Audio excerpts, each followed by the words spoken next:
ನಮಸ್ಕಾರ ವೀಕ್ಷಕರೇ, ಶುಭೋದಯ. ನಿಮ್ಮ ಭವಿಷ್ಯದ ಕೈಗನ್ನಡಿ ರಾಶಿ ಭವಿಷ್ಯ ವಿಶೇಷ ನೇರ ಪ್ರಸಾರ ಕಾರ್ಯಕ್ರಮಕ್ಕೆ ಸ್ವಾಗತ. ನಾನು ಶ್ರುತಿ ಯೋಗರಾಜ್. ಇವತ್ತಿನ ವಿಶೇಷ ಮೇಲುಕೋಟೆಯಲ್ಲಿ ಶ್ರೀಕೃಷ್ಣ ವೈರಮುಡಿ ಉತ್ಸವ ನಡೀತಾ ಇದೆ. ಈ ಉತ್ಸವದ ಐತಿಹ್ಯ ಏನು, ಉತ್ಸವದಲ್ಲಿ ಪಾಲ್ಗೊಂಡ್ರೆ ಏನೆಲ್ಲ ಗ್ರಹ ದೋಷಗಳು ನಿವಾರಣೆಯಾಗುತ್ತೆ, ಈ ವಿಶೇಷ ಮಾಹಿತಿಯ ಜೊತೆಗೆ ದ್ವಾದಶ ರಾಶಿಗಳ ಈ ದಿನ ಭವಿಷ್ಯವನ್ನ ತಿಳಿಸಿಕೊಡ್ತಾರೆ ಖ್ಯಾತ ಜ್ಯೋತಿಷಿಗಳು, ಆಧ್ಯಾತ್ಮಿಕ ಚಿಂತಕರು, ಪ್ರೈಡ್ ಆಫ್ ಇಂಡಿಯಾ ಪುರಸ್ಕೃತರಾದ ಡಾಕ್ಟರ್ ಶ್ರೀವಾಯ್ ಶ್ರೀಧರ ಭಟ್ಟಾಚಾರ್ಯ ಗುರುಜಿ. ಕಾರ್ಯಕ್ರಮಕ್ಕೆ ಸ್ವಾಗತ. ಓಂ ಮನೋಜವಂ ಮಾರುತತುಲ್ಯವೇಗಂ ಜಿತೇಂದ್ರಿಯಂ ಬುದ್ಧಿಮತಾಮರಿಷ್ಟ ವಾತಾತ್ಮಜಂ ವಾನರಯೋತ ಮುಖ್ಯಂ ಶ್ರೀರಾಮಧೂತಂ ಶಿರಸಾ ನಮಾಮಿ. ಆಂಜನೇಯಾಯ ವಿದ್ಮಹೇ ವಾಯುಪುತ್ರಾಯ ಧೀಮಹಿ ತನ್ನೋ ಹನುಮಾನ್ ಪ್ರಚೋದಯಾತ್. ಪಬ್ಲಿಕ್ ಟಿವಿಯ ಸಮಸ್ತ ವೀಕ್ಷಕರಿಗೆ ಗುರೂಜಿ ಮಾಡುವ ನಮಸ್ಕಾರ. ಗುರುಜಿ, ಕಾರ್ಯಕ್ರಮದ ಮೊದಲಿಗೆ ದ್ವಾದಶ ರಾಶಿಗಳ ಈ ದಿನದ ಶುಭ ಫಲಗಳು ಹೇಗಿದೆ ತಿಳಿಸಿಕೊಡಿ. ಈ ದಿನ ದ್ವಾದಶ ರಾಶಿ ಗೋಚಾರ ಫಲಗಳತ್ತ ನಾವು ಗಮನವನ್ನು ಕೊಟ್ಟಾಗ ಮೊದಲಿಗೆ ಮೇಷರಾಶಿಗೆ, ಈ ಮೇಷರಾಶಿಯವರಿಗೆ ಈ ದಿನ ವಾದ ವಿವಾದದಲ್ಲಿ ಸೋಲುಗಳನ್ನು ಅನುಭವಿಸಬೇಕಾಗತ್ತೆ. ಎಲ್ಲೂ ಕೂಡ ವಾದ ವಿವಾದಕ್ಕೆ ಇಳಿಬೇಡಿ.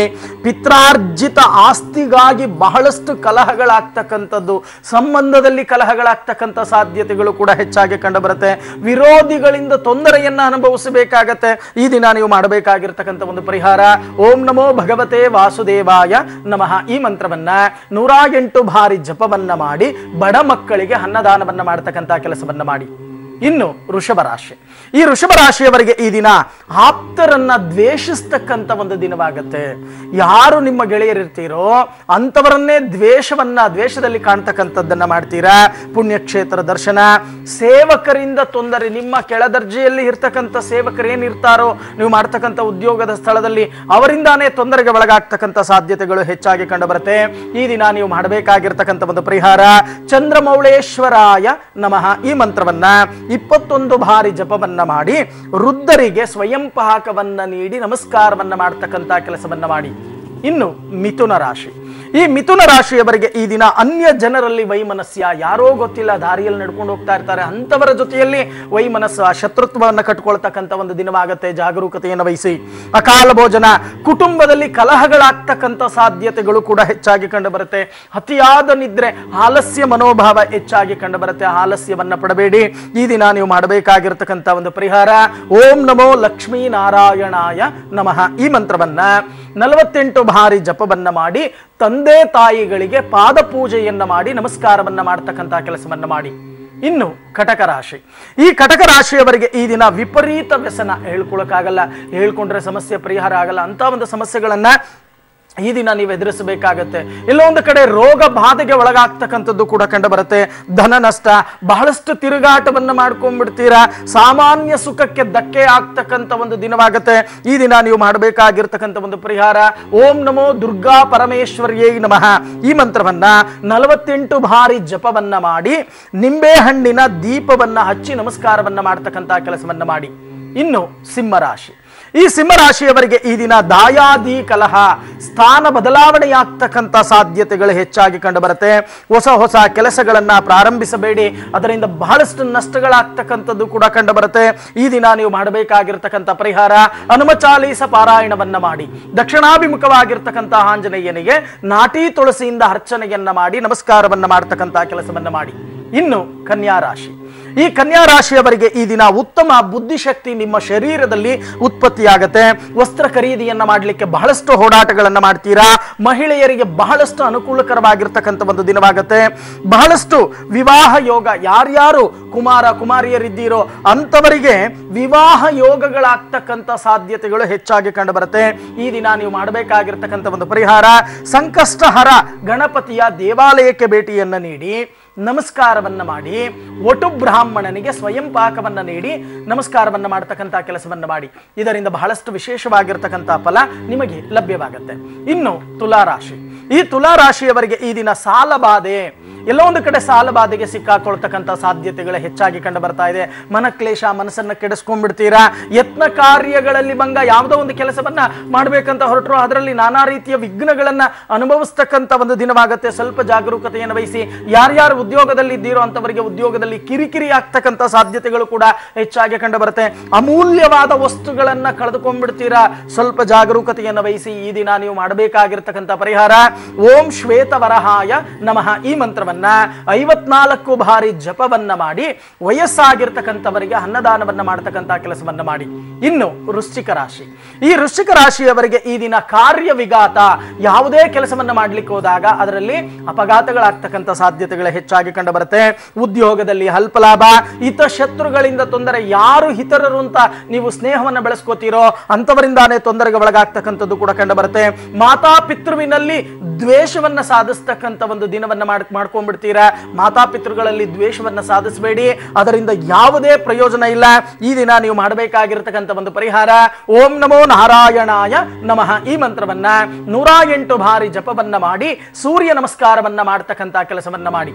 ಇನ್ನು ಧನುಸ್ಸು ರಾಶಿ, ಈ ಧನುಸ್ಸು ರಾಶಿಯವರಿಗೆ ಈ ದಿನ ಆದಾಯಕ್ಕಿಂತ ಖರ್ಚು ಹೆಚ್ಚಾಗ್ತಕ್ಕಂಥದ್ದು ಕಂಡು ಬರುತ್ತೆ. ಕೆಲಸ ಕಾರ್ಯಗಳಲ್ಲಿ ತೊಂದರೆ, ದೂರ ಪ್ರಯಾಣ ಮಾಡತಕ್ಕಂಥ ಸಾಧ್ಯತೆಗಳು ಕೂಡ ಹೆಚ್ಚಾಗಿ ಕಂಡು ಬರುತ್ತೆ.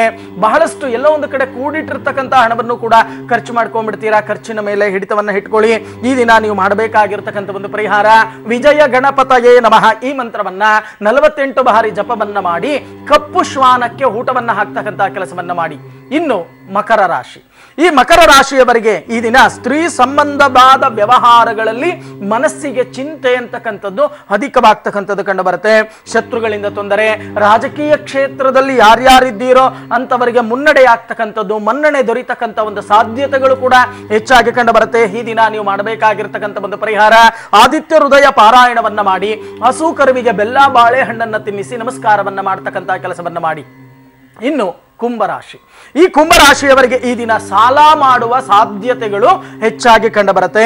ಕೆಲಸ ಕಾರ್ಯಗಳಲ್ಲಿ ಬಹಳಷ್ಟು ವಿಘ್ನಗಳನ್ನು ಅನುಭವಿಸಬೇಕಾಗತ್ತೆ. ವಿವಾಹಕ್ಕೆ ಅಡಚಣೆಗಳು, ಅಡೆತಡೆಗಳು ಹೆಚ್ಚಾಗ್ತಕ್ಕಂಥದ್ದು ಕಂಡು ಬರುತ್ತೆ. ಪತ್ನಿಗೆ ಅನಾರೋಗ್ಯ ಪೀಡಿತರಾಗ್ತಕ್ಕಂಥ ಸಾಧ್ಯತೆಗಳು ಕೂಡ ಹೆಚ್ಚಾಗಿ ಕಂಡು ಬರುತ್ತೆ. ಈ ದಿನ ನೀವು ಮಾಡಬೇಕಾಗಿರ್ತಕ್ಕಂಥ ಒಂದು ಪರಿಹಾರ ಲಲಿತ ಸಹಸ್ರನಾಮ ಪಾರಾಯಣವನ್ನ ಮಾಡಿ ಗೋಪೂಜೆಯನ್ನ ಮಾಡಿ. ಇನ್ನು ಮೀನರಾಶಿ, ಈ ಮೀನರಾಶಿಯವರಿಗೆ ಈ ದಿನ ತಾಯಿ ಕಡೆ ಬಂಧುಗಳಿಂದ ಬಹಳಷ್ಟು ತೊಂದರೆಗೆ ಒಳಗಾಗಬೇಕಾಗತ್ತೆ. ಸ್ವಲ್ಪ ಜಾಗರೂಕತೆಯನ್ನು ವಹಿಸಿ. ಮಾಡ್ತಕ್ಕಂಥ ಕೆಲಸ ಕಾರ್ಯದಲ್ಲಿ ಅಪಕೀರ್ತಿ, ವ್ಯಾಸಂಗ ಯಾರ್ಯಾರು ಮಾಡ್ತಾ ಇದ್ದೀರೋ ಅಂತವರಿಗೆ ಸ್ವಲ್ಪ ತೊಂದರೆ, ಅಧಿಕ ಖರ್ಚನ್ನ ಮಾಡ್ಕೊಂಡ್ಬಿಡ್ತೀರಾ. ಅನರ್ಥಕ್ಕೆ ಒಳಗಾಗ್ತಕ್ಕಂಥ ಸಾಧ್ಯತೆಗಳು ಕೂಡ ಹೆಚ್ಚಾಗಿ ಕಂಡು ಬರ್ತಾ ಇದೆ. ಈ ದಿನ ನೀವು ಮಾಡಬೇಕಾಗಿರ್ತಕ್ಕಂಥ ಒಂದು ಪರಿಹಾರ ಓಂ ನಮಃ ಶಿವಾಯ ಈ ಪಂಚಾಕ್ಷರಿ ಮಂತ್ರವನ್ನ 108 ಬಾರಿ ಜಪವನ್ನ ಮಾಡಿ ಶಿವಾಲಯಕ್ಕೆ ಹೋಗಿ ಬಿಲ್ವಾರ್ಚನೆಯನ್ನ ಮಾಡಿ ದಶ ಪ್ರದಕ್ಷಿಣಾ ನಮಸ್ಕಾರವನ್ನ ಮಾಡಿ. ಇದರಿಂದ ಬಹಳಷ್ಟು ವಿಶೇಷವಾಗಿರ್ತಕ್ಕಂಥ ಫಲ ನಿಮಗೆ ಲಭ್ಯವಾಗುತ್ತೆ. ಸರಿ ಗುರುಜಿ, ಒಬ್ರು ಕಾಲರ್ ಹಿಡಿತಾರೆ. ಬೆಂಗಳೂರಿನಿಂದ ದೀಪಿಕಾ ಕರೆ ಮಾಡಿದ್ದಾರೆ. ನಮಸ್ಕಾರ ದೀಪಿಕಾ. ನಮಸ್ತೆ ಮೇಡಮ್. ಹೇಳಿಮ್ಮ, ಯಾರ ಬಗ್ಗೆ ಕೇಳಬೇಕಿತ್ತು? ನನ್ ಬಗ್ಗೆನೇ ಕೇಳಬೇಕು. ನನ್ ಬಗ್ಗೆನೇ ಕೇಳಬೇಕಿತ್ತು ಮೇಡಮ್. ಗುರುಜಿ ಇದ್ದಾರೆ, ಮಾತನಾಡಿ ದೀಪಿಕಾ. ನಮಸ್ತೆ ಗುರುಜಿ.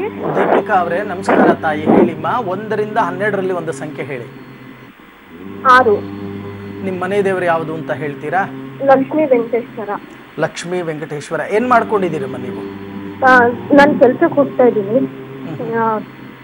ನೋಡೋಣ, ನೀವು ಹೇಳಿರ್ತಕ್ಕಂಥ ಒಂದು ಸಂಖ್ಯೆಯ ಪ್ರಕಾರ ನಾನು ರಾಶಿ ಪ್ರಶ್ನೆಗೆ ಹೋಗ್ತಾ ಇದ್ದೀನಿ. 1 2 3 4 5 6 1 2 3 4 5 6 7 8 9 10 11. ಏನು ಗುರುಜಿ, ಏನು ಮಾಡಿದ್ರೂ ಕೂಡ ಮನಸ್ಸಿಗೆ ನೆಮ್ಮದಿ ಇಲ್ಲ. ಆಗೋ ಕೆಲಸಗಳು ಸರಿಯಾಗಿ ಆಗ್ತಾ ಇಲ್ಲ. ಇಲ್ಲದೆ ಇರ್ತಕ್ಕಂಥ ಮನೋವ್ಯತೆ ಆಗಾಗ ಕಾಡತ್ತೆ. ಜೊತೆಗೆ ಕೋಪನೂ ಕೂಡ ಹೆಚ್ಚಾಗಿ ಬರುತ್ತೆ. ಮನಕ್ಲೇಶಗಳು ಉಂಟಾಗತ್ತೆ. ಅಭಿವೃದ್ಧಿ ಯಾವಾಗ ನಾವು ಹಾಕ್ತಕ್ಕಂಥದ್ದು, ನಮ್ಮ ಮನೋವಾಂಚಲ್ಯ ಯಾವಾಗ ಫಲಸಿದ್ಧಿ ಆಗತ್ತೆ ಅನ್ನೋ ಪ್ರಶ್ನೆಯನ್ನ ಹಿಡಿದು ನೀವು ಕರೆ ಮಾಡಿದ್ದೀರಾ, ಹೌದಾ? ಹೌದು ಗುರುಜಿ. ಏನಾಗ್ಬೇಕು ತಾಯಿ ಹೇಳಿ. ಗುರುಜಿ, ನನಗೆ ಈಗ ಒಂದು 6 ವರ್ಷದ ಮಗು ಇತ್ತು. 1.5 ವರ್ಷ ಆಯ್ತು ಗುರುಜಿ. ಜ್ವರ ಬಂದಿತ್ತು, ತೀರ್ಕೊಬಿಟ್ಟ. ಇವಾಗ ಏನ್ ಮಾಡಿದ್ರು ಗರ್ಭ ನಿಲ್ಕಲ್ಲ. ಸಾಕಾಗಿ ಹೋಗಿದೆ ಜೀವನ ನನಗೆ. ಯೋಚನೆ ಮಾಡ್ತಕ್ಕಂಥದ್ದು ಬೇಡ, ಧೃತಿಗೆಡಬೇಡಿ ತಾಯಿ. ಯಜಮಾನ್ರ ಹೆಸರು ಹೇಳೋಕ್ ಸಾಧ್ಯ ಇದೆಯಮ್ಮ? ಯಜಮಾನ್ರು ನಟರಾಜ್ ಅಂತ. ನಟರಾಜ್ ಏನ್ ಕೆಲಸ ಮಾಡ್ತಾರೆ ತಾಯಿ?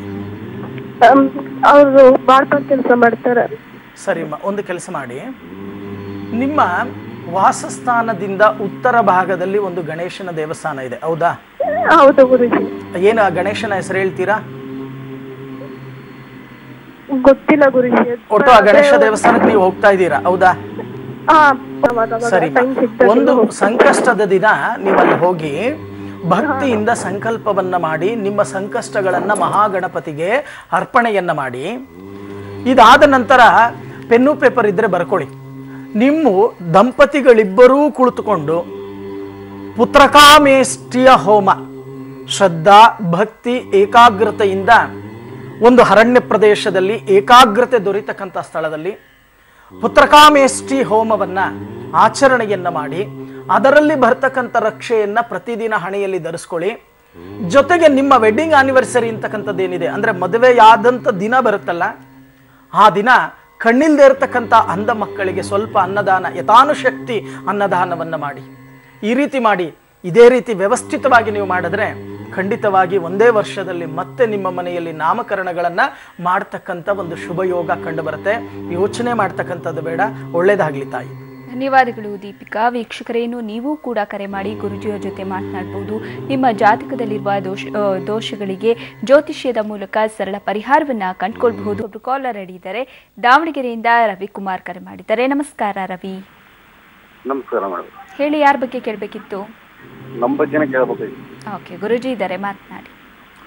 ರವಿಕುಮಾರ್ ಅವರೇ ನಮಸ್ಕಾರ. ನಮಸ್ತೆ ಗುರುಜಿ. 1 ರಿಂದ 12ರಲ್ಲಿ ಒಂದು ಸಂಖ್ಯೆ ಹೇಳಿಪ್ಪ. ಹೇಳಿ. ಮಾತಾಡೋದು ಕೇಳಿಸ್ತಾ ಇದೆಯಾ? ಕೇಳಿಸ್ತಾ ಇದೆ. 1 ರಿಂದ 12ರಲ್ಲಿ ಒಂದು ಸಂಖ್ಯೆ ಹೇಳಿ. 6. ನಿಮ್ಮ ಮನೆ ದೇವರು ಯಾವುದು ಅಂತ ಹೇಳ್ತೀರಾ? ಮರಳು ಸಿದ್ದೇಶ್ವರ. ಮರಳು ಸಿದ್ದೇಶ್ವರ. ಏನ್ ಮಾಡ್ಕೊಂಡಿದ್ದೀರಾ ಗುರುಜಿ? ನಾವೀಗ 2 ತಿಂಗಳ ಮನೆಗೆ ಇದ್ದೀವಿ, ಕೆಲ್ಸಕ್ಕೆ ಹೋಗ್ತಾ ಇದ್ವಿ. ನಾವು ಪೆಟ್ರೋಲ್ ಬಂಕ್ ಹೋಗ್ತಾ ಇದ್ದೀವಿ. ನೋಡೋಣ. ನೀವು ಹೇಳಿರ್ತಕ್ಕಂಥ ಒಂದು ಸಂಖ್ಯೆ ಪ್ರಕಾರ ನಾನು ಗುಲಗಂಜಿ ಪ್ರಶ್ನೆಗೆ ಹೋಗ್ತಾ ಇದ್ದೇನೆ. ಆ ಗುಲಗಂಜಿ ಪ್ರಶ್ನೆ ಏನು ಹೇಳುತ್ತೆ ನೋಡೋಣ. ಗುಲಗಂಜಿ ಪ್ರಶ್ನೆಯನ್ನು ನಾವು ನೋಡಿದಾಗ 1, 2, 3, 4, 5, 6, 7, 8 ಅಂದ್ರೆ ಈಗಾಗಲೇ ನೀವೇ ಹೇಳಿದ್ರಿ ಉದ್ಯೋಗ ನಷ್ಟವಾಗಿದೆ, ಆರ್ಥಿಕ ಪರಿಸ್ಥಿತಿ ಬಹಳಷ್ಟು ಬಿಕ್ಕಟ್ಟಾಗ್ತಾ ಇದೆ, ಮನಸ್ಸಿಗೆ ಕೂಡ ನೆಮ್ಮದಿ ಇಲ್ಲದೆ ಇರತಕ್ಕಂಥ ಒಂದು ವಾತಾವರಣ ಈಗಾಗಲೇ ಸೃಷ್ಟಿಯಾಗಿದೆ. ಏನ್ ಮಾಡಬೇಕು ಅಂತ ದಾರಿ ತೋರಿಸ್ತಾ ಇಲ್ಲ. ಅದಕ್ಕೆ ಕರೆ ಮಾಡಿದ್ದೀರಾ, ಹೌದಾ? ಹೌದು ಗುರುಜಿ. ಯೋಚನೆ ಮಾಡ್ತಕ್ಕಂಥದ್ದು ಬೇಡ. ಪ್ರತಿ ಅಮಾವಾಸ್ಯೆ ದಿನ ನಿಮ್ಮ ಹತ್ತಿರದಲ್ಲಿ ಇರ್ತಕ್ಕಂಥ ವಯಸ್ಸಾಗಿರ್ತಕ್ಕಂಥ ಒಂದು 70-80 ವರ್ಷ ವಯಸ್ಸಾಗಿರ್ತಕ್ಕಂಥ ದಂಪತಿಗಳನ್ನ ಮನೆಗೆ ಕರೆದು ವ್ಯವಸ್ಥಿತವಾಗಿ ಪಾದಪೂಜೆಯನ್ನ ಮಾಡಿ, ಶಕ್ತಿ ಇದ್ದರೆ ಅವರಿಗೆ ಉಣಬಡಿಸಿ, ನಮಸ್ಕಾರವನ್ನ ಮಾಡಿ, ಆಶೀರ್ವಾದವನ್ನು ಪಡಿತಕ್ಕಂಥ ಕೆಲಸವನ್ನ ಮಾಡಿ. ಇದೇ ರೀತಿ 5 ಅಮಾವಾಸ್ಯೆಗಳು ಎಡಬಿಡದೆ ಆಚರಣೆಯನ್ನ ಮಾಡಿ. ಈ ರೀತಿ ಮಾಡಿದಾಗ 6ನೇ ಅಮಾವಾಸ್ಯೆಯಿಂದ ವ್ಯವಸ್ಥಿತವಾಗಿ ಅನುಕೂಲಗಳು ಹಂತ ಹಂತವಾಗಿ ಅಭಿವೃದ್ಧಿಯತ್ತ ಬರ್ತೀರಾ. ಆಗ ಉದ್ದೇಶ ಸಹಿತ ಜೀವನವನ್ನ ನೀವು ಮಾಡ್ತೀರಾ. ಈ ರೀತಿ ಮಾಡಿ. ಯೋಚನೆ ಮಾಡ್ತಕ್ಕಂಥದ್ದು ಬೇಡ. ಒಳ್ಳೇದಾಗ್ಲಿಪ್ಪ. ಧನ್ಯವಾದಗಳು ರವಿಕುಮಾರ್. ಮತ್ತೊಬ್ರು ಕಾಲರ್ ರೆಡಿ ಇದ್ದಾರೆ. ಬೆಂಗಳೂರಿನಿಂದ ಮಂಜುಳಾ ಕರೆ ಮಾಡಿದ್ದಾರೆ. ನಮಸ್ಕಾರ ಮಂಜುಳಾ. ನಮಸ್ಕಾರ ಮೇಡಮ್. ಹೇಳಿಮ್ಮ, ಯಾರ ಬಗ್ಗೆ ಕೇಳಬೇಕಿತ್ತು? ಬಗ್ಗೆ ಕೇಳಬೇಕಾಯ್ತು. ಅವರ ಹೆಸರು ಹೇಳಿ. ಶಿವಕುಮಾರ್. ಓಕೆ, ಗುರುಜಿ ಇದ್ದಾರೆ, ಮಾತನಾಡಿ. ಅಮ್ಮ ನಮಸ್ಕಾರ ತಾಯಿ. ನಮಸ್ಕಾರ ಗುರುಜಿ. 1 ರಿಂದ 12ರಲ್ಲಿ ಒಂದು ಸಂಖ್ಯೆ ಹೇಳಿಮ್ಮ. 1. ನಿಮ್ಮ ಮನೆ ದೇವರು, ಆ ಮಗುವಿನ ಮನೆ ದೇವರು ವೀರಭದ್ರ ಸ್ವಾಮಿ. ವೀರಭದ್ರ ಸ್ವಾಮಿ ಅವರು ಹೇಳಿರ್ತಕ್ಕಂಥ ಒಂದು ಸಂಖ್ಯೆ ಪ್ರಕಾರ ನಾನು ತಾಳೇಗರಿ ಪ್ರಶ್ನೆಗೆ ಹೋಗ್ತಾ ಇದ್ದೇನೆ. ನೋಡೋಣ ಏನು ಹೇಳುತ್ತೆ. ಮಗು ಎಷ್ಟು ವರ್ಷದ್ದಮ್ಮ? ಅದೇ 36 ವರ್ಷ ಗುರುಜಿ. ಅವ್ರಿಗೆ ಮದುವೆ ಬಗ್ಗೆ ಕೇಳಬೇಕಾಗಿತ್ತು. 36 ವರ್ಷನ? ಹೌದು ಗುರುಜಿ. ಈಗಾಗಲೇ ಪ್ರಯತ್ನವನ್ನ ಪಟ್ಟಿದ್ದೀರಾ, ಪಟ್ಟಿಯೂ ಕೂಡ ಅದರಲ್ಲಿ ಫೇಲ್ ಆಗಿದ್ದೀರಾ, ಹೌದಾ? ಹೌದು ಗುರುಜಿ. ಸೆಟ್ ಆಗಿತ್ತಲ್ವಾ ಒಂದ್ಸಾರಿ? ಆಗಿತ್ತು ಗುರುಜಿ. ಹಾಗೆ ಮತ್ತೆ ಏನೋ ತೊಂದರೆ ಆಗಿತ್ತು. ಅಂದ್ರೆ ಇಲ್ಲಿ ಹೇಳತ್ತಮ್ಮ, ಇವರ ಜಾತಕದಲ್ಲಿ ಕುಜ ಮತ್ತೆ ರಾಹು ಸಂಯೋಗ ಅಥವಾ ರಾಹುವಿನ ದೃಷ್ಟಿ ಕುಜನ ಮೇಲೆ ಬೀಳ್ತಾ ಇದೆ. ಇದಕ್ಕೋಸ್ಕರ ಈ ರೀತಿ ಆಗ್ತಾ ಇದೆ. ಮೊದಲು ನೀವು ಮಾಡಬೇಕಾಗಿರ್ತಕ್ಕಂಥ ಕೆಲಸ, ವ್ಯವಸ್ಥಿತವಾದ ಜಾತಕ ವಿಮರ್ಶೆಯನ್ನ ಮಾಡಿ ಜಾತಕದಲ್ಲಿ ಇರ್ತಕ್ಕಂಥ ಗ್ರಹ ಬಾಧೆಗಳ ನಿವಾರಣೆಯನ್ನ ಮಾಡಿಕೊಳ್ತಕ್ಕಂಥದ್ದು, ಜೊತೆಗೆ ಅಂಗಾರಕ ದೋಷ ನಿವಾರಣೆಯನ್ನ ಮಾಡ್ಕೊಳ್ಳಿ ಅಂತ ಹೇಳ್ತಾ ಇದೆ ತಾಡಪತ್ರ ಗ್ರಂಥ. ಇದನ್ನ ವ್ಯವಸ್ಥಿತವಾಗಿ ಮಾಡಿ. ನಿಮಗೆ ಗೊತ್ತಾಗಲಿಲ್ಲ ಅಂತ ಅಂದ್ರೆ ನೇರವಾಗಿ ಕಚೇರಿಗೆ ಬಂದು ಭೇಟಿ ಮಾಡಿ, ವ್ಯವಸ್ಥಿತವಾಗಿ ಇದನ್ನ ಮಾಡಿಕೊಡುತ್ತೆ. ವಿವಾಹವಾಗ್ತಕ್ಕಂಥ ಯೋಗ ಖಂಡಿತವಾಗಿ ಲಭ್ಯವಾಗತ್ತೆ. ಈ ರೀತಿ ಮಾಡಿ. ಯೋಚನೆ ಮಾಡ್ತಕ್ಕಂಥದ್ದು ಬೇಡ. ಒಳ್ಳೇದಾಗ್ಲಿ ತಾಯಿ. ಧನ್ಯವಾದಗಳು ಮಂಜುಳಾ. ಮತ್ತೊಬ್ರು ಕಾಲರ್ ರೆಡಿ ಇದ್ದಾರೆ. ರವಿಕುಮಾರ್ ಕರೆ ಮಾಡಿದ್ದಾರೆ. ನಮಸ್ಕಾರ Ravikumar. Okay, Ravikumar call cut ಆಗಿದೆ. ಮತ್ತೊಬ್ರು ಕಾಲರ್ ರೆಡಿ ಇದ್ದಾರೆ. ಲೋಹಿತ್ ಕರೆ ಮಾಡಿದ್ದಾರೆ. ನಮಸ್ಕಾರ ಲೋಹಿತ್. ನಮಸ್ಕಾರ ಮೇಡಮ್. ಯಾರ ಬಗ್ಗೆ ಕೇಳಬೇಕಿತ್ತು ಲೋಹಿತ್? ನನ್ನ ಬಗ್ಗೆ. ಓಕೆ, ಗುರುಜಿ ಇದ್ದಾರೆ, ಮಾತನಾಡಿ. ಲೋಹಿತ್ ನಮಸ್ಕಾರ ಅಪ್ಪ. ನಮಸ್ಕಾರ ಗುರುಜಿ. 1 ರಿಂದ 12ರಲ್ಲಿ ಒಂದು ಸಂಖ್ಯೆ ಹೇಳಿಪ್ಪ. 9 ಗುರುಜಿ. ನಿಮ್ಮ ಮನೆ ದೇವರು ಯಾವುದು? ವೆಂಕಟರಮಣ ಎಲ್ಲಿಂದ ಕರೆ ಮಾಡ್ತಾ ಇದ್ದೀರಾ? ಚಿಕ್ಕನಾರಾಯಣದಿಂದ ಗುರುಜಿ. ಅಂದ್ರೆ ನೀವು ಹೇಳಿರ್ತಕ್ಕಂಥ ಒಂದು ಸಂಖ್ಯೆ 9, ಹೌದಾ? ಹೌದು ಗುರುಜಿ. ನೀವು ಹೇಳಿರ್ತಕ್ಕಂಥ ಒಂದು ಸಂಖ್ಯೆ ಪ್ರಕಾರ ನಾನು ತಾಂಬೂಲ ಪ್ರಶ್ನೆಗೆ ಹೋಗ್ತಾ ಇದ್ದೀನಿ. ಏನ್ ಮಾಡ್ಕೊಂಡಿದ್ದೀರಪ್ಪ? ನಾವು ರೈತರು. ರೈತರು.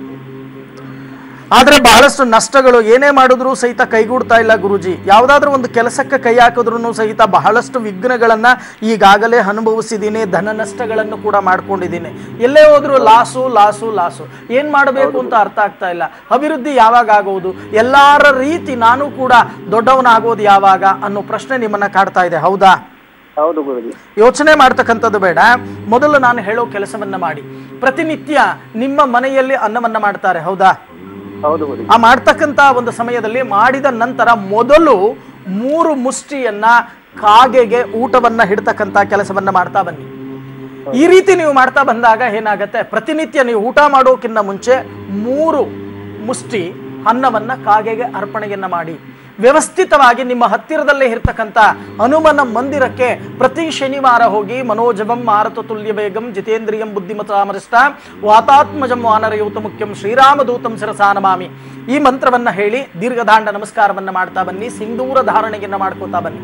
ಖಂಡಿತವಾಗಿ ಅನುಕೂಲಗಳು ಖಂಡಿತವಾಗಿ ಲಭ್ಯವಾಗುತ್ತೆ. ಯೋಚನೆ ಮಾಡ್ತಕ್ಕಂಥದ್ದು ಬೇಡ. ಒಳ್ಳೇದಾಗ್ಲಿಪ್ಪ. ಧನ್ಯವಾದಗಳು ಲೋಹಿತ್. ವೀಕ್ಷಕರೇನು ಮೇಲುಕೋಟೆಯಲ್ಲಿ ನಡೀತಾ ಇರುವಂತಹ ಶ್ರೀಕೃಷ್ಣ ರಾಜಮುಡಿ ಉತ್ಸವದಲ್ಲಿ ಪಾಲ್ಗೊಂಡ್ರೆ ಯಾವ ದೋಷ ನಿವಾರಣೆಯಾಗುತ್ತೆ ತಿಳ್ಕೊಳ್ಬೇಕಾ? ಕಾಯ್ತಾ ಇರಿ. ಗುರುಜಿನು ಮೇಲುಕೋಟೆಯಲ್ಲಿ ನಡೀತಾ ಇರುವಂತಹ ಶ್ರೀಕೃಷ್ಣ ರಾಜಮುಡಿ ಉತ್ಸವದಲ್ಲಿ ಪಾಲ್ಗೊಂಡ್ರೆ ಏನೆಲ್ಲ ಫಲಾನುಫಲಗಳು ಲಭಿಸುತ್ತೆ, ಯಾವ ದೋಷವನ್ನ ನಿವಾರಣೆ ಮಾಡ್ಕೊಳ್ಬಹುದು, ಹಾಗೆ ಈ ಉತ್ಸವದ ಇತಿಹಾಸ ಏನು ತಿಳಿಸ್ಕೊಡಿ. ಮುಖ್ಯವಾಗಿ ಈ ಮೇಲುಕೋಟೆ ಎಂದರೆ ಸಾಕು, ಐತಿಹಾಸಿಕ ಪ್ರಸಿದ್ಧವಾಗಿರ್ತಕ್ಕಂಥ ಒಂದು ದೇವಾಲಯ. ನಿನ್ನೆ ಮೊನ್ನೆ ಇತಿಹಾಸ ಖಂಡಿತವಾಗಿ ಇಲ್ಲ. ಬಹಳಷ್ಟು ಸಾವಿರ ವರ್ಷಗಳ ಇತಿಹಾಸಗಳನ್ನು ಇಟ್ಕೊಂಡಿರ್ತಕ್ಕಂಥದ್ದು. ಯಾಕೆಂದ್ರೆ ರಾಮಾನುಜಾಚಾರ್ಯರು ಅಲ್ಲಿ ವ್ಯವಸ್ಥಿತವಾಗಿ ಜೀರ್ಣೋದ್ಧಾರವನ್ನ ಮಾಡಿ ಶ್ರೀ ವೈಷ್ಣವ ಧರ್ಮವನ್ನ ಪ್ರಚಾರ ಮಾಡಿರ್ತಕ್ಕಂಥ ಒಂದು ಕ್ಷೇತ್ರ. 108 ವಿಷ್ಣು ಕ್ಷೇತ್ರದಲ್ಲಿಯೂ ಈ ಮೇಲುಕೋಟೆ ಚೆಲುವನಾರಾಯಣನ ಸನ್ನಿಧಿ ಒಂದು ಕ್ಷೇತ್ರ. ಇವತ್ತು 108 ದಿವ್ಯ ಕ್ಷೇತ್ರಗಳು ಅಂತ ನಾವು ಹೇಳ್ತೀವಿ. ಆ 108 ದಿವ್ಯ ಕ್ಷೇತ್ರಗಳಲ್ಲಿ ಒಂದಾಗಿರ್ತಕ್ಕಂಥ ಕ್ಷೇತ್ರ. ಆ ಕ್ಷೇತ್ರದಲ್ಲಿ ನಡೀತಕ್ಕಂಥ ಉತ್ಸವಾದಿಗಳು, ಈ ಶ್ರೀ ರಾಜಮುಡಿ ಉತ್ಸವ, ಕೃಷ್ಣರಾಜಮುಡಿ ಉತ್ಸವ ಆಗಲಿ, ಯಾವುದೇ ಉತ್ಸವ ಆಗಲಿ, ನಾವು ಅಲ್ಲಿ ಭಾಗಿಯಾದರೆ ಮುಖ್ಯವಾಗಿ ರಾಹುಕೇತುವಿನ ದೋಷ ನಿವಾರಣೆಯಾಗತ್ತೆ, ಕುಜದೋಷ ನಿವಾರಣೆಯಾಗತ್ತೆ. ಚೆನ್ನಾಗಿ ಅರ್ಥ ಮಾಡ್ಕೊಳ್ಳಿ. ಎಷ್ಟೋ ಜನ ಕುಜದೋಷ ಅಂತ ಹೇಳ್ತಾರೆ. ಮದುವೆ ಆಗ್ತಕ್ಕಂಥ ಹೆಣ್ಣು ಮಕ್ಕಳು ಇರಬಹುದು, ಗಂಡು ಮಕ್ಕಳು ಇರಬಹುದು. ಕುಜದೋಷ ಇತ್ತು ಅಂತಂದ್ರೆ ಅಯ್ಯೋ ಕುಜದೋಷ ಇರೋ ಹುಡುಗನನ್ನೇ ಹುಡುಕಬೇಕು, ಕುಜದೋಷ ಇರ್ತಕ್ಕಂಥ ಹುಡುಗಿಯನ್ನೇ ಹುಡುಕಬೇಕು. ಇವತ್ತು ಎಷ್ಟೋ ಮನೆಯಲ್ಲಿ ಮನೆ ಮಾತಾಗ್ಬಿಟ್ಟಿದೆ ಕುಜದೋಷ ಅಂತಕ್ಕಂಥದ್ದು. ಇಂಥವರು ಆ ಮೇಲುಕೋಟೆಯಲ್ಲಿ ಯೋಗ ನರಸಿಂಹನಿಗೆ ಹೋಗಿ ವ್ಯವಸ್ಥಿತವಾಗಿ ಅಲ್ಲಿ ಯಥಾನುಶಕ್ತಿ ಸೇವೆಯನ್ನ ಮಾಡಿ ಶ್ರದ್ಧಾ ಭಕ್ತಿ ಏಕಾಗ್ರತೆಯಿಂದ ಪ್ರಾರ್ಥನೆಯನ್ನು ಸಲ್ಲಿಸಿ ಬನ್ನಿ. ಸೇವೆ ತುಂಬಾ ಶ್ರೇಷ್ಠವಾಗಿರುತ್ತೆ ಗುರುಜಿ. ಅಲ್ಲಿ ಯಾವ ಸೇವೆ ಅಂತ ಅಂದ್ರೆ ಮೇಲುಕೋಟೆ ವೈರಮುಡಿ ಉತ್ಸವ ವಿಶ್ವ ಪ್ರಖ್ಯಾತವಾಗಿರ್ತಕ್ಕಂಥದ್ದು. ಆ ಒಂದು ಶ್ರೇಷ್ಠವಾಗಿರ್ತಕ್ಕಂಥದ್ದು. ಆ ಒಂದು ವೈರಮುಡಿ ಉತ್ಸವದಲ್ಲಿ ಎಲ್ಲರೂ ಕೂಡ ಭಾಗಿಯಾಗ್ತಕ್ಕಂಥದ್ದು ಸರ್ವೇ ಸಾಮಾನ್ಯ. ಆದರೆ ವ್ಯವಸ್ಥಿತವಾಗಿ ಅಲ್ಲಿ ಏನು ಅಭಿಷೇಕ, ಪಂಚಾಮೃತ ಅಭಿಷೇಕ, ಅಷ್ಟದ್ರವ್ಯ ಅಭಿಷೇಕ ಅಂತಕ್ಕಂಥದ್ದು ನಡೆಯುತ್ತೆ ಯೋಗ ನರಸಿಂಹನಿಗೆ. ಆ ಯೋಗ ನರಸಿಂಹನಿಗೆ ಅಷ್ಟದ್ರವ್ಯ ಅಭಿಷೇಕ ಅಥವಾ ಪಂಚಾಮೃತ ಅಭಿಷೇಕದಲ್ಲಿ ಭಾಗಿಯಾಗ್ತಕ್ಕಂಥದ್ದು ತುಂಬಾ ಉತ್ತಮ. ಯಾಕೆ ರಾಹು ಮತ್ತೆ ಕೇತುಗಳ ದೋಷ ನಿವಾರಣೆ ಆಗತ್ತೆ ಅಂತ ಹೇಳ್ತೀನಿ. ಬಹಳಷ್ಟು ಜನ ಮನಸ್ಸಲ್ಲಿ ಪ್ರಶ್ನೆ ಮಾಡ್ಕೊಂಡ್ಬಿಡ್ತಾರೆ, ಯಾವ ಒಂದು ಕಾರಣದಿಂದ ಇಲ್ಲಿ ರಾಹು ಮತ್ತೆ ಕೇತುವಿನ ದೋಷ ನಿವಾರಣೆ ಆಗತ್ತೆ. ರಾಮಾನುಜರು, ನೀವು ಇತಿಹಾಸವನ್ನು ತಗೊಳ್ಳಿ, ರಾಮಾನುಜರು ಈ ಜೈನರ ದೊರೆ, ಹೊಯ್ಸಳರ ದೊರೆ ಬಿಟ್ಟಿದೇವ ಅಂತ ನೀವು ಕೇಳಿರ್ತೀರ. ಆ ಬಿಟ್ಟಿದೇವನ ಮಗಳಿಗೆ ಇರ್ತಕ್ಕಂಥ ಸಮಸ್ಯೆಯನ್ನ ನಿವಾರಣೆಯನ್ನ ಮಾಡ್ತಾರೆ. ಆ ನಿವಾರಣೆಯನ್ನ ಮಾಡಿದ ನಂತರ ಈ ಬಿಟ್ಟಿದೇವ ಏನ್ ಮಾಡ್ತಾನೆ, ಶ್ರೀ ವೈಷ್ಣವ ಸಂಪ್ರದಾಯಕ್ಕೆ ಮತಾಂತರಗೊಳ್ತಾನೆ. ಆಗ ವಿಷ್ಣುವರ್ಧನ ಅಂತ ಹೆಸರನ್ನ ಚೇಂಜ್ ಮಾಡ್ಕೋತಾನೆ. ಆ ಒಂದು ವಿಷ್ಣುವರ್ಧನ ಆದ ಮೇಲೆ ಅವನಿಗೂ ಕೂಡ ಪಂಚ ಸಂಸ್ಕಾರ, ಶ್ರೀ ವೈಷ್ಣವ ಧರ್ಮದ ಒಂದು ಅನುಸರಣೆಯನ್ನ, ನಿಯಮಗಳನ್ನ ಅನುಸರಿಸ್ತಾ ಇರ್ತಾನೆ. ಮಿಕ್ಕ ಈ ಜೈನರು ಎಲ್ಲರೂ ಏನ್ ಮಾಡ್ತಾರೆ, ಅಯ್ಯೋ ನಮ್ಮಲ್ಲಿ ಇರ್ತಕ್ಕಂಥವನು ರಾಜನೇ ಮತಾಂತರವಾದ ಮೇಲೆ ನಾನಾ ರೀತಿಯ ಸಮಸ್ಯೆಗಳಾಗತ್ತೆ ಅಂತ ಹೇಳಿ ರಾಮಾನುಜರಿಗೆ ಬಹಿಷ್ಕಾರವನ್ನ ಹಾಕಬೇಕು ಅಂತ ಹೇಳಿ ರಾಮಾನುಜರಿಗೆ ಪ್ರಶ್ನೆಯನ್ನ ಮಾಡ್ತಾರೆ. ಆಗ ರಾಮಾನುಜರು ಒಂದೇ ಮಾತು ಹೇಳ್ತಾರೆ, 2000 ಜನಗಳು ಸೇರಿದ್ದೀರಾ, ನೀವೆಲ್ಲರೂ ಕೂಡ ಹೇಳಿರ್ತಕ್ಕಂಥ ಪ್ರಶ್ನೆಗೆ ಒಂದೇ ಮಾತಿನಲ್ಲಿ ನಾನು ಉತ್ತರವನ್ನು ಕೊಡ್ತೀನಿ ಅಂತ ಹೇಳಿ ಆದಿಶೇಷನಾಗಿ ದರ್ಶನವನ್ನು ಕೊಟ್ಟಿರ್ತಕ್ಕಂಥ ಒಂದು ಕ್ಷೇತ್ರವಾಗತ್ತೆ ಯಾವುದು ಕೆರೆತೊಣ್ಣೂರು. ಆದ್ರೆ ರಾಮಾನುಜರ ಕ್ಷೇತ್ರವಾಗಿರುವುದರಿಂದ ವ್ಯವಸ್ಥಿತವಾಗಿ ನಾವು ಶ್ರದ್ಧಾ ಭಕ್ತಿ ಏಕಾಗ್ರತೆಯಿಂದ ಪ್ರಾರ್ಥನೆಯನ್ನ ಮಾಡಿದಾಗ ಖಂಡಿತವಾಗಿ ರಾಹು ದೋಷ ನಿವಾರಣೆಯಾಗತ್ತೆ, ಕೇತುವಿನ ದೋಷ ನಿವಾರಣೆಯಾಗತ್ತೆ, ಕುಜ ದೋಷ ನಿವಾರಣೆಯಾಗತ್ತೆ. ನಿಮಗೆಲ್ಲರಿಗೂ ಕೂಡ ಆ ಚೆಲುವನಾರಾಯಣನ ಯೋಗ ನರಸಿಂಹನ ಅನುಗ್ರಹ ಪ್ರಾಪ್ತಿಯಾಗಲಿ ಅಂತ ಹೇಳಿ ನಾನು ಕೂಡ ಪ್ರಾರ್ಥನೆಯನ್ನ ಮಾಡ್ತೀನಿ. ಸರಿ ಗುರುಜಿ, ಕಾರ್ಯಕ್ರಮದಲ್ಲಿದ್ದು ಸಾಕಷ್ಟು ಜ್ಯೋತಿಷ್ಯದ ಮಾಹಿತಿನ ತಿಳಿಸ್ಕೊಟ್ರಿ, ಧನ್ಯವಾದ. ಸರ್ವೇ ಜನ ಸುಖಿನೋ ಭವಂತು, ಸಮಸ್ತ ಸನ್ಮಂಗಳಾನಿ ಭವಂತು. ವೀಕ್ಷಕರೇ, ಇನ್ನು ಗುರೂಜಿಯವರ ನೇರ ಭೇಟಿಗಾಗಿ ಈ ಅಡ್ರೆಸ್ ಮತ್ತೆ ಫೋನ್ ನಂಬರ್ನ ನೋಟ್ ಮಾಡ್ಕೊಳ್ಳಿ. ಶ್ರೀ ಸಿದ್ಧಿವಿನಾಯಕ ಜ್ಯೋತಿಷ್ಯ ಕೇಂದ್ರ ನಂಬರ್ 202/2 HBR 5ನೇ block, telecom layout, KB office ಹತ್ತಿರ, ನಾಗವಾರ ರಿಂಗ್ ರಸ್ತೆ, ಬೆಂಗಳೂರು 43.